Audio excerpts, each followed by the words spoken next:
Assalamualaikum and a very good day, Dr. Aida. My name is Firdaus bin Derin with magic number 255086. In this video, I will present two posters in regard to the topic of mitigating and aggravating factors that can affect the accused sentence. The first poster will be the mitigating factors that can be raised by a defense counsel. A play of mitigation is when the accused asks the court for reduce the sentence.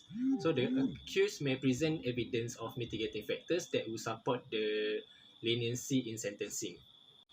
The first mitigating factor will be age. In Tukiran bin Taib against public prosecutor, the court decided that the first time offender aged between 17 to 21 years old should not be in prison. However, this viewpoint is not accepted and the aim of punishment and seriousness of offence prevail.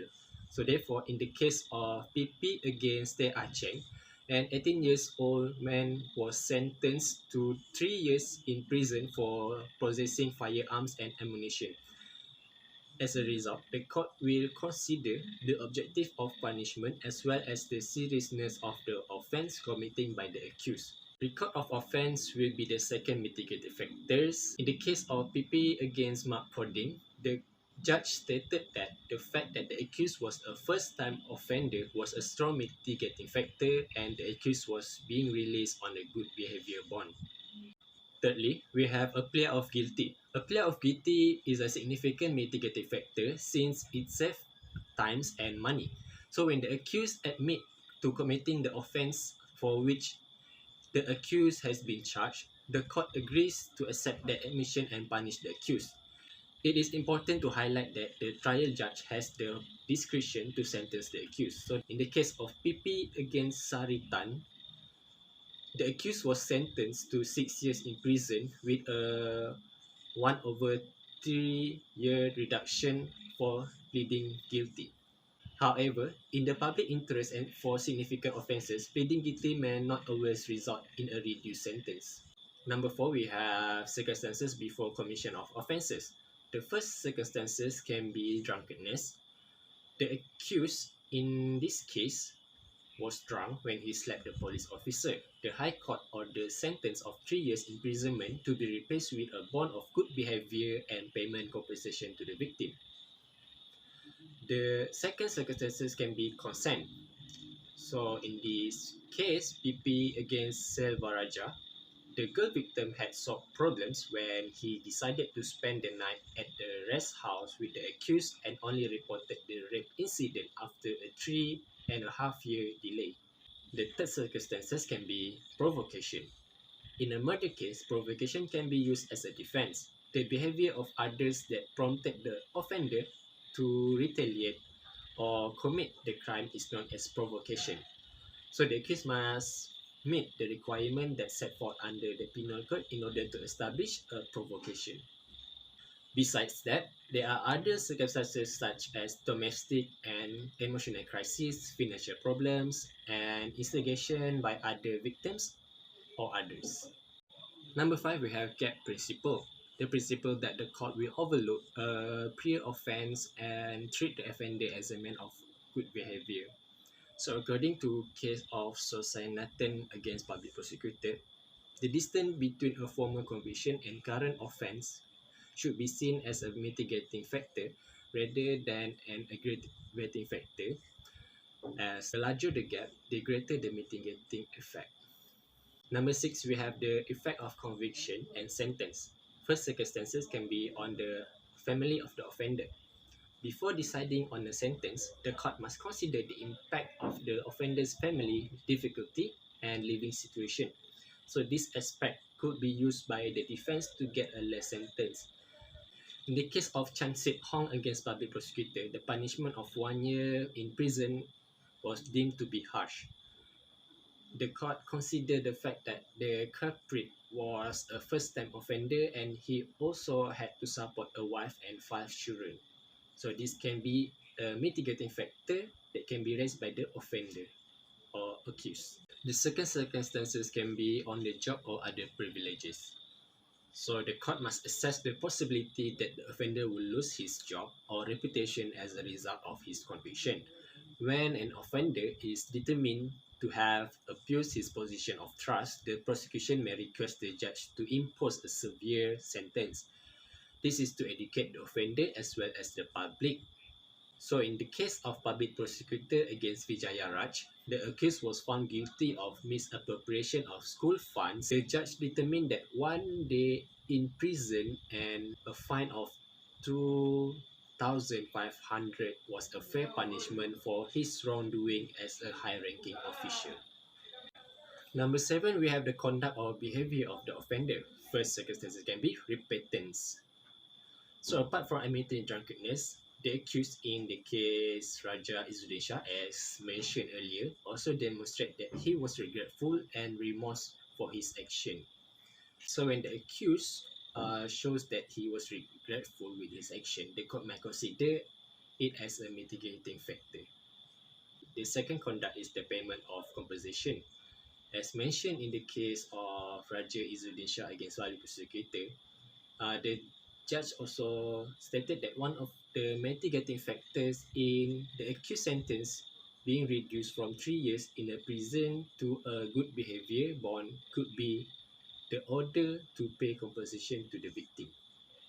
So when the accused can pay the compensation to the victim, it can be a mitigating factor that can reduce the sentence of the accused. The third conduct can be cooperation with the police.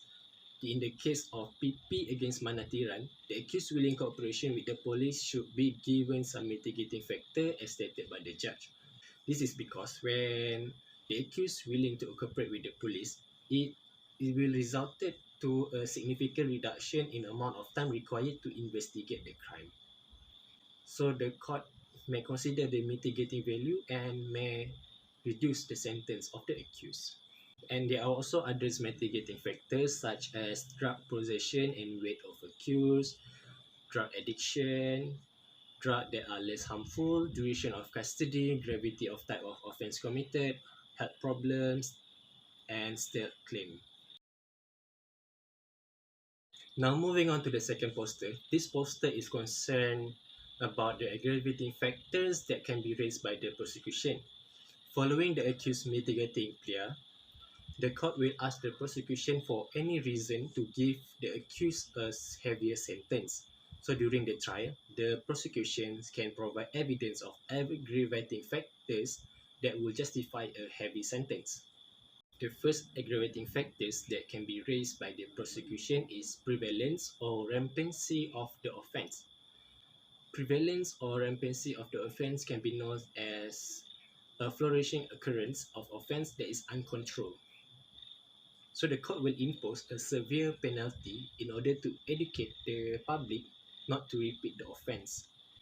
In the case of PP against Tan and Hawk, the court took into account that the high rate of car thefts and replaced the bond with an 18 months prison sentence as a punishment.